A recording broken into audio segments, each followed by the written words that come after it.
Merci beaucoup. Juste un mot de remerciement très rapide parce que je voudrais qu'on puisse rentrer dans le vif du sujet. À Carole Reich, au Conseil de l'Europe, de nous permettre de faire ce colloque aujourd'hui ici, à la ville de Strasbourg, de nous apporter son soutien.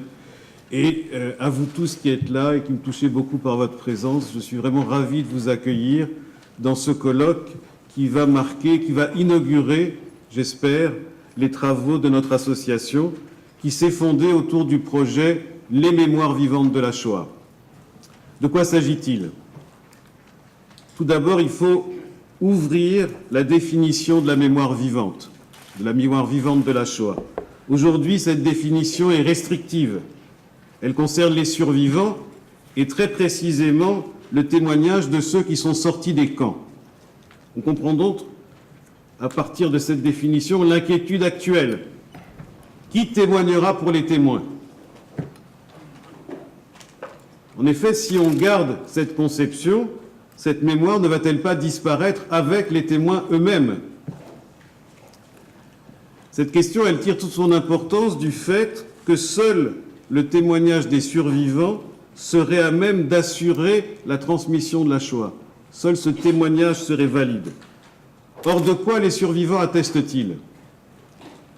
De quoi attestent-ils si ce n'est de la réalité de l'événement Shoah? Et je dirais même que c'est une des marques de la singularité de la Shoah, qu'on ait besoin que quelqu'un en permanence puisse en attester la réalité. Alors à cette mémoire en voie de disparition, nous voulons associer des mémoires vivantes, non plus du témoignage, mais de la transmission. C'est ça, les mémoires vivantes de la Shoah, des mémoires de la transmission. Notre démarche est donc de rappeler, mais aussi de faire reconnaître que la transmission est assurée. Elle est assurée parce qu'elle a déjà eu lieu. Elle a eu lieu à la 2e génération. Elle a déjà eu lieu à la 3e génération. L'inquiétude est donc inutile. La transmission a eu lieu. La mémoire vivante de la Shoah, elle est là. Nous la représentons. Nous, qui sommes de la 2e génération, et nos enfants, et nos petits-enfants. Et ça, c'est sans considération ni d'origine, ni de nationalité, ni de religion, d'opinion politique, de profession. Nous sommes tous concernés par cet héritage, nous portons tous les éléments de cette mémoire. C'est pourquoi elle est plurielle, ou c'est pourquoi elles sont plurielles. Cette transmission, elle a eu lieu dans l'espace institutionnel, mais aussi dans le singulier, dans le subjectif. Et dans ces deux cas, dans l'institutionnel comme dans l'individuel, et ça c'est le point important de l'histoire, elle a eu lieu sur un plan conscient, volontaire, réfléchi, mais souvent marqué de déni et de non-dit, d'euphémisation, de banalisation. Et il y a aussi toute une part, et c'est celle-là qui m'intéresse le plus, toute une part qui s'est transmise à notre insu, à l'insu de celui qui transmet comme de celui qui reçoit. Et ça correspond exactement à la définition de la transmission. Parce que ce que nous sommes en train de différencier à travers ça, c'est l'enseignement et la transmission. Pas que l'un ait à se substituer à l'autre, ce sont des démarches complémentaires. L'enseignement ne peut pas fonctionner, plutôt la transmission ne peut pas fonctionner sans l'enseignement. Donc il faut essayer de comprendre qu'est-ce qui différencie, qu'est-ce qui distingue l'enseignement de la transmission. On peut avoir une certaine idée de la connaissance ou du savoir que l'on cherche à enseigner. Je sais ce que j'essaye de vous raconter aujourd'hui. Mais par contre, ce que je transmets, ce que nous transmettons, nous échappe totalement.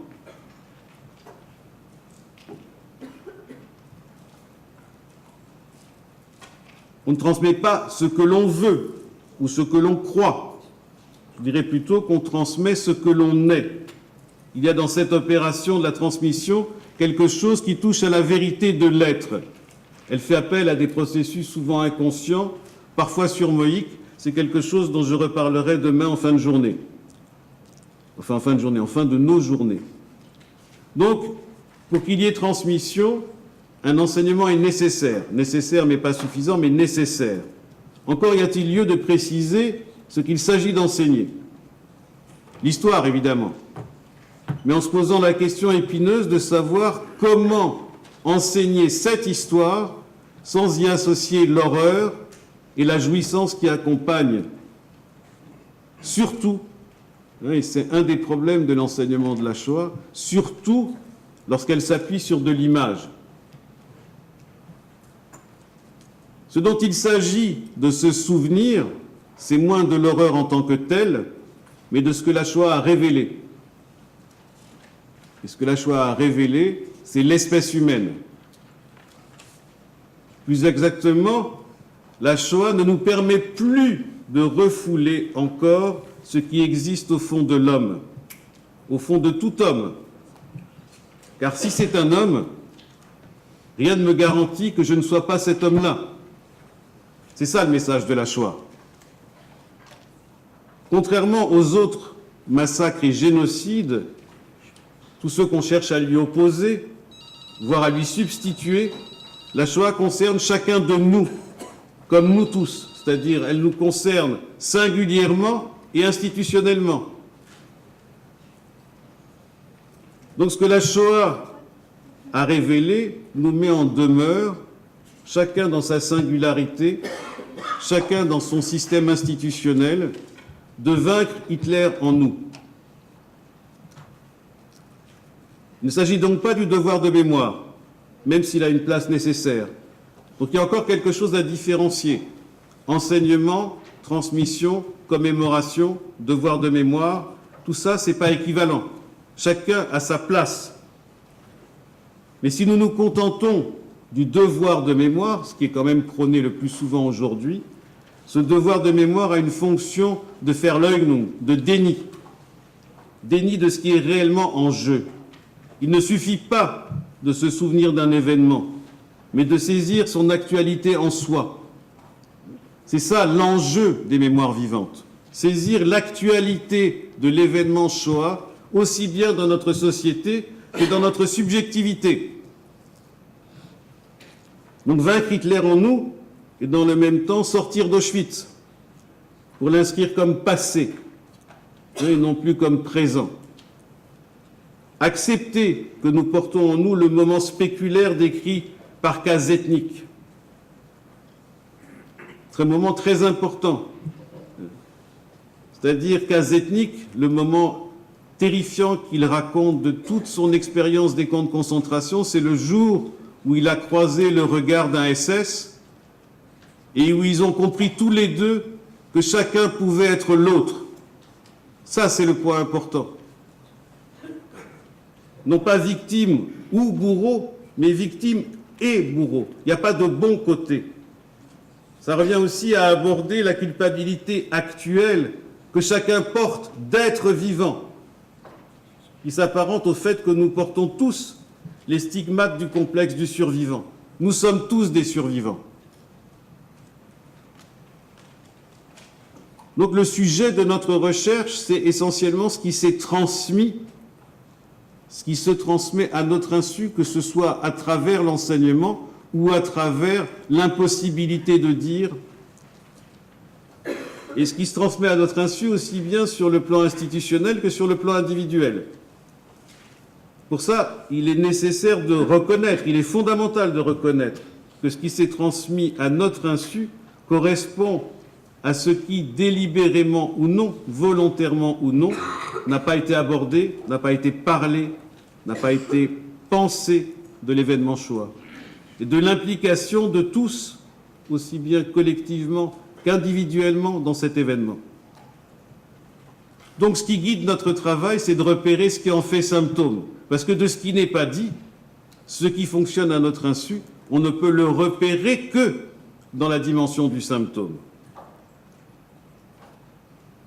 Au cœur de cette question, qui est la résultante de tout ce qui va se dire pendant ces 2 jours, il y a la langue. On va repérer l'héritage de la Shoah dans différentes disciplines de la culture, mais ce qui résulte de tout ça, c'est la langue dans laquelle nous baignons. Elle porte, cette langue, les stigmates du totalitarisme. Nous pouvons parler de morsure de la langue par le totalitarisme, morsure de la langue par le nazisme, morsure de la langue par la Shoah. On peut en parler de cette manière-là pour parler des effets sur la parole aujourd'hui. Et donc, sur ce fil, nous nous proposons d'interroger le silence comme ce qui mord la langue. Le silence qui a mordu dans de nombreux domaines de notre culture.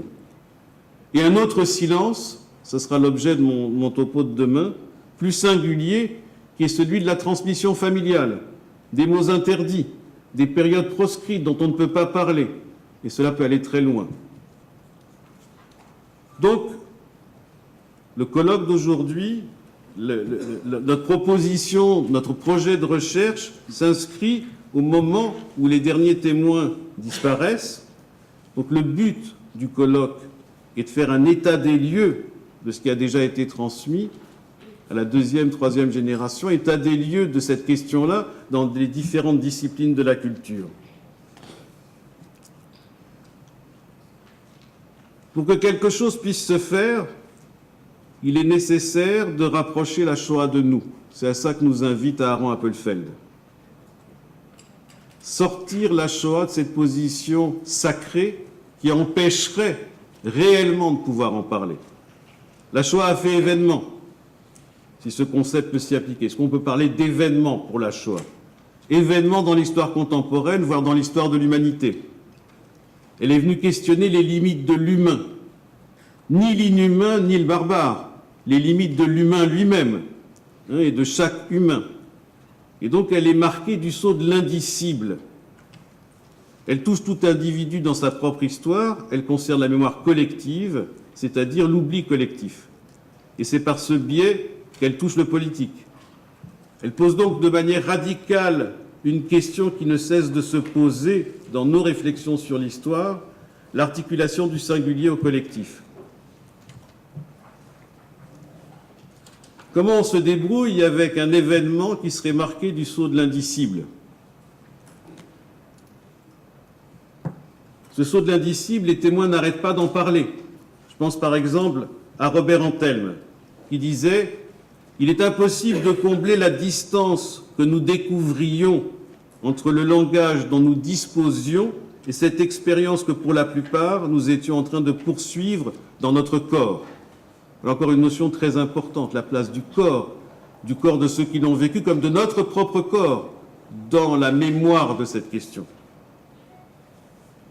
Face à cet indicible, certains se réfugieront dans le silence. Un silence qui ne pourra se briser qu'à l'adresse de leurs petits-enfants. Et là, on touche vraiment à la question de la subjectivité tout entière, des effets oedipiens. Nous pensons que ce saut de génération n'est pas sans rapport avec la problématique oedipienne. D'autres, comme Primo Levi, ont éprouvé un besoin de raconter aux autres en vue d'une libération intérieure. Ils étaient poussés à témoigner tout de suite pour pouvoir se libérer. En même temps, ce besoin était associé à ce ressenti de l'impossible à dire. Beaucoup ont écrit leur témoignage tout de suite après leur retour des camps. Primo Levi, vous vous rappelez, il disait « Le livre était déjà écrit, sinon en acte, au moins en intention et en pensée, dès l'époque du lager. » Deux éléments en apparence contradictoires se rencontrent dans les préfaces des principaux auteurs, car ils ont tous préfacé leur témoignage. Ils ont tous eu besoin de nous prévenir de quelque chose avant de nous confronter à leur témoignage. D'abord, le nécessaire recours à l'imaginaire, à l'imagination, à l'artifice du roman. Ensuite, l'avertissement au lecteur quant à la véracité du récit. Donc on est face à un paradoxe difficile. La fiction est nécessaire, mais elle ne doit pas voiler à l'autre ce que l'écriture vise à lui transmettre. Il n'y a pas beaucoup de littérature qui a eu besoin de se prémunir d'une telle manière. Et le point commun de tous ces auteurs me semble cette conscience de l'équivoque de la fiction, à la fois nécessaire et prêtant au risque de faire passer le récit pour une fable. Regardez ce que dit David Rousset dans la préface des Jours de notre mort. Le livre est construit avec la technique du roman, par méfiance des mots. Toutefois, la fabulation n'a pas de part à ce travail. Les auteurs que je viens de citer, ils ont tous écrit en 1946, tout de suite. Il y avait une forte poussée au témoignage qui les a amenés à devoir écrire tout de suite. Mais il y a un auteur qui m'a beaucoup enseigné, et lui, il a dû attendre presque 50 ans pour pouvoir écrire. Ça, c'est Georges Semprin. Et Georges Semprin, il enseigne beaucoup de choses. Et entre autres, il amène tout de suite quelque chose d'important.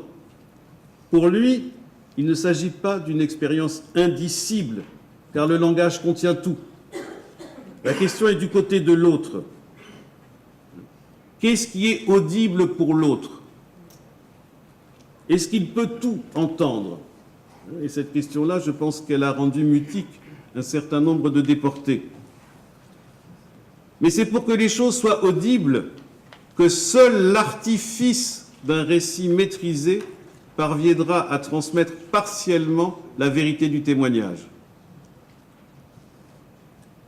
Donc les choses sont claires. Quelle que soit l'histoire, elle ne saurait se transmettre, et encore uniquement partiellement, que par l'artifice d'un récit maîtrisé qui se nourrit du mentir vrai de la littérature. Car la vérité essentielle de l'expérience n'est pas transmissible, ou plutôt elle ne l'est que par l'écriture littéraire, par l'artifice de l'œuvre d'art, bien sûr. Ça, c'est Caillaves qui a dit ça. Je pense que celui qui nous enseigne le mieux, le plus richement, ce jeu entre la transmission et la littérature, il a été cité par M. Fontanelle, c'est Aaron Appelfeld. Je pense que c'est celui qui a donné le plus riche enseignement à ce propos-là. Je vais citer 2-3 passages d'Appelfeld. Sur la Seconde Guerre mondiale, nous dit-il, on écrivait principalement des témoignages. Eux seuls étaient considérés comme l'expression authentique de la réalité. La littérature, elle apparaissait comme une construction factice. Et en même temps, il nous raconte comment sa propre expérience lui a montré l'échec du pur témoignage. La mémoire elle-même se révéla l'ennemi de mes écrits. Lorsque je l'eus transcrite, mon expérience d'enfant dans la Shoah, gravée dans chacune de mes fibres, et qui, même après toutes ces années, reste précise et claire, apparut peu fiable à mes yeux. On aurait dit la matière d'une fiction. C'était l'histoire vraie de mon enfance, mais ce qui ressortait de mes pages avait une allure bizarre, peu convaincante, et qui pisait inventée. Donc le propre témoignage de ce qu'il portait dans son corps, dans les fibres même de son corps, écrit, comme le témoignage pulsionnel, comme il dit, compulsif, lui apparaît à lui-même pas crédible. Il sort donc à la limite du témoignage des survivants où s'incarne toute leur psychologie, la précipitation, la difficulté à s'exprimer et le manque complet d'introspection. Et comme lui, nous avons vu que nombre d'auteurs sont venus, face à cette expérience de l'humain, à la même conclusion. La fiction est incontournable pour en transmettre le témoignage. Si cette expérience des camps de concentration reste sans équivalent, ce que les différents témoins nous ont enseigné va nous amener à envisager toute transmission sur le même modèle, à savoir en tant que fiction, qu'œuvre d'art. Nous avons donc appris de Georges Semprin, d'Aaron Appelfeld, de quelques autres, que la transmission ne peut se faire que par une fiction. Pour ça, nous devons faire passer l'expérience de la Shoah de la catégorie de l'histoire à celle de l'art. Car selon Appelfeld, seul l'art a le pouvoir de sortir la souffrance de l'abîme. Il permet de retirer à la Shoah ses dimensions énormes et inhumaines et de la rapprocher des hommes, de faire parler les événements à travers l'individu et dans son langage. C'est pourquoi notre colloque, pour être cohérent avec cet enseignement-là, notre colloque va commencer par une lecture d'un texte de fiction qui illustre bien notre propos. C'est un texte qui parle de transmission et c'est un texte qui a été saisi par la fille de l'auteur qui l'a mis en scène. C'est-à-dire, il parle de transmission et il met en acte quelque chose de cette transmission. C'est aussi la raison pour laquelle j'ai tenu à ce que le colloque se tienne en 2 demi-journées séparées par une soirée, pour que la représentation théâtrale de ce soir, Ceci est mon père, y trouve sa place pleine et entière. Vous verrez qu'elle est aussi une parfaite illustration de notre thématique. Aussi, il est très important que vous considériez ces 2 moments, ainsi que l'accrochage des œuvres de Francine Mérand, comme faisant partie intégrante du colloque.